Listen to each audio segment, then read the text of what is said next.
All right, everybody. What I'd like to share with you today is goal setting, a numbers guy's view on the whole thing. So it seems like this time of year, people seem to start thinking about their goals, whether it's their personal goals or their business goals, makes no difference. For our conversation today, I want to talk and really kind of focus on business goals. I always look at business goals or any type of goal or business decision really as a math equation. Now, for those of you who know me, maybe have heard me talk or watched some of my other videos, you know I'm a numbers guy. So everything to me is really just a simple math equation. What I mean by that is analyzing the numbers to make sound, good business decisions. And it's no different in goal setting. Some people maybe want to take their shop. They have this big, hairy, audacious goal. I'm going to grow from 1 million to 2 million, with no real plan or no way of executing that. And it just never happens. It's just some pie in the sky dream. So what I want to share with you is how I go about setting goals. Listen, as 30 plus years as a shop owner, this is the way I've done it. I've done it this way year after year, and it's the numbers way of doing things. So let's get started. I want to walk you through these steps.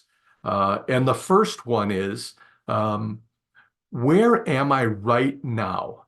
So if you think about goal setting, I like to think about it as a GPS, or nowadays it's Google Maps in your navigational system in the car. Nobody has a GPS system really hanging from their mirror anymore. But the very first thing when you're trying to go on a destination is, where am I right now?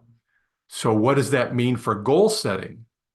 Well, I want you to go ahead and take out your numbers. You know, we couldn't get too far without talking about numbers in here, but really your KPIs. Just print your business summary report. It'd be great if you can compare it from where I am this year to where I was last year, because that gives you some historical direction. Am I moving in the right direction? Or maybe I went backwards in a few numbers, and I think you've done that, or I certainly don't hope you've done that. But so let's go ahead and take a look at where I am right now.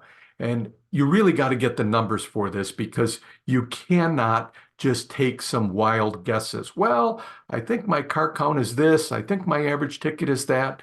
No, when it comes to goal setting, the facts, nothing but the facts. So next, what I would do is I would perform what I call like a SWOT analysis. And maybe you've heard that or heard that term before, a SWOT analysis, but we're going to be talking about the numbers in your business right now. So go ahead and take out that business summary, or I'm going to use an example that we use here at Repair Shop Coach and Maverick Shop Owners. We use a tracking system called CPR. And if you're entering your numbers, or we're syncing with your shop management software, we can kind of see where you were this year as opposed to last year. And it gives us some good, valuable information. So what are we looking at? Again, I want you to take a look at some of those lead measures in your business. Your car count, take an honest look. How is my car count? You have to take an unbiased view here. And I know sometimes that's difficult, but where is my car count? Is it up? Is it down? You know, those types of things. Next, you want to maybe take a look at what your gross profit margin is. Is it growing? Is there any room there? Are there any strengths, opportunities, or weaknesses in those numbers? Next, let's take a look at maybe your billable hours, right? How are you doing overall in my billable hours? Am I able to get the work out the door? Are my techs efficient enough? Those types of things when we're looking at trying to build our goal for the upcoming year. And here's a big one for me, average repair order. Take a really close look at that. If your average repair order did not grow last year by in the 10 to 20% range, I really think there's some room there. So again, I'm taking a look, I'm scrutinizing each one of these numbers, and I'm looking for the opportunities and the weaknesses to be able to try to grow the business. Maybe it's your staff. Do I have the right employees on my team? Maybe that's going to be a goal for the coming year. Strength, weaknesses, opportunities, that's kind of what we're looking at right here. And then, man, if you're doing a good job and you feel like, man, yes, my average ticket's gone up, my car count's going great, I got great technicians and they're efficient, congratulations. Maybe it's a collective effort here. What would it look like if I raised every one of those numbers, say 5%? What if my car count got 5% better? What if my efficiency went up 5% more? What if my average ticket went up 5%, 10%? What about my gross profit margins?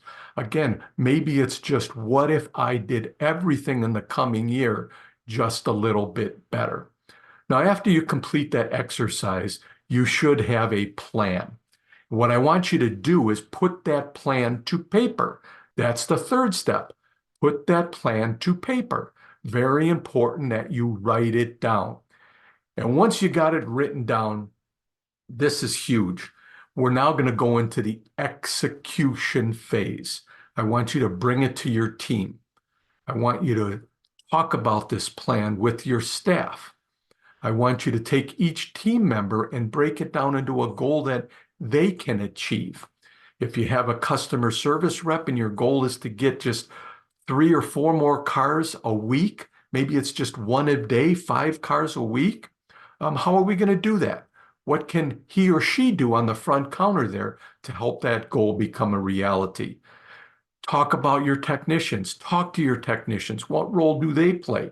Maybe if your goal is to raise that average repair order, what can we do differently? Maybe on our inspections. Maybe it's just adding simple things like, a set of wiper blades or a cabin air filter. That could be a $50 bump in your average repair order. Is my service advisor sharing those digital vehicle inspections? Am I watching as the business owner, the ways that we can increase that I know we're going in the right direction? Are my customers viewing those digital vehicle inspections? So, you've got the plan. Now I want to take it to the execution phase. What steps can each employee do to make that dream a reality? And then the last thing is, and this is important, track and post your progress for everybody to see. So you're going to take that big goal from, potentially an annual goal of going from, 1 million to 1.5 or whatever that is. Now I want to break it down into smaller bite-sized chunks. And we're going to do that by recording those goals. And I suggest you do it, if not daily, maybe that's a little overkill, but I certainly would do it every single week. Are we on track or are we off track? And listen, just like that GPS, it's never a straight path to our destination. It always seems to be, we have ebbs and flows in this business. You got a good week and then maybe you've got a more of a challenging week. But you got to stay on track and keep pushing forward. Let everybody know where we're at, what changes maybe need to be made. The GPS always says, rerouting, recalculating, and we often need to do that in business. Now, I know we've talked a lot about maybe the key performance indicators, the things like the car count, the average ticket, the gross profit margin, efficiency, all of those types of things. But that is what you need to focus on to get to the ultimate goal as a shop owner and as a business owner, and that's the net profit side of things. I think if you keep your eye on the prize and you focus on those lead measures, the lag measures of that 20% net profit or more become a reality. So here's to a prosperous new year. Get those goals marked down, and don't forget, where am I now? Perform that SWOT analysis, put the plan to paper, the execution phase, get it to your team, and measure, measure, measure, measure. Listen, if I can help you achieve your goals in the coming year, feel free to reach out, Gerry at MaverickShopOwners.com. Until next time, we'll talk again soon.